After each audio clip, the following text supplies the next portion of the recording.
क्या आप जानते हैं जिस हनुमान जी ने लंका जलाई थी, उनकी माता एक स्वर्ग की अप्सरा थी। एक ऐसी दिव्य स्त्री जो एक श्राप के कारण वानरी बन गई। लेकिन क्यों? आज की यह कहानी है भक्ति, श्राप और एक ऐसे अवतार की जिसने इतिहास बदल दिया।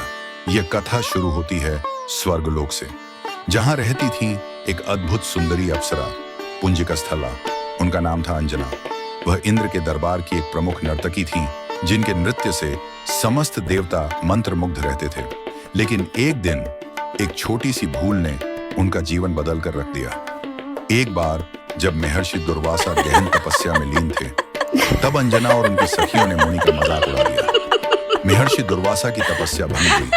क्रोध में उन्होंने अंजना को श्राप दे डाला, तूने मेरी तपस्या भंग की है, अतः तू इस स्वर्ग से नीचे पृथ्वी लोक पर जन्म लेगी और तेरा जन्म एक वानरी के रूप में होगा। अंजना का हृदय टूट गया। वह गिड़गिड़ाई, क्षमा मांगी। तब मुनि ने कहा, डरो मत, यह श्राप तुम्हारा अभिशाप नहीं, वरदान बनेगा। जब स्वयं भगवान शिव तुम्हारे पुत्र रूप में जन्म लेंगे, तब इस श्राप से मुक्ति मिलेगी। और इस प्रकार अंजना का जन्म पृथ्वी पर वानर राजा कुंदन की पुत्री के रूप में हुआ। बड़ी होकर उनका विवाह वानर राज केसरी से हुआ। वह अंजना देवी बन गई, वानरों की रानी। लेकिन उनका हृदय हमेशा स्वर्ग की यादों से भरा रहता। वह एक सच्ची संतान की कामना करने लगी, एक ऐसी संतान की जो दिव्य हो, तेजस्वी हो। और फिर एक दिन उन्होंने संकल्प लिया।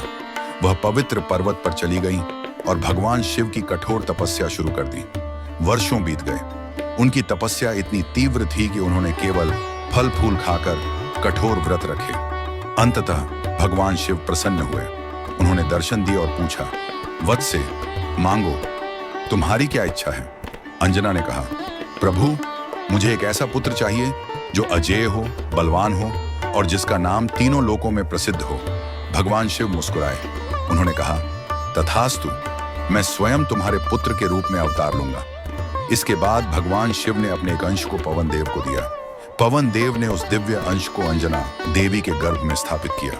और इस प्रकार चैत्र पूर्णिमा के दिन एक दिव्य तेजस्वी बालक का जन्म हुआ। उनका नाम रखा गया केसरी नंदन, पवन पुत्र और आगे चलकर हनुमान। तो देखा आपने, एक श्राप जीवन का अंत नहीं, एक नई दिव्य शुरुआत बन गया। अंजना देवी ने श्राप को भी अपनी तपस्या से वरदान में बदल दिया। यही तो संदेश है हनुमान जन्म की इस अद्भुत कथा का, कि सच्ची भक्ति और दृढ़ संकल्प के आगे भाग्य की एवरी लकीर बदल सकती है।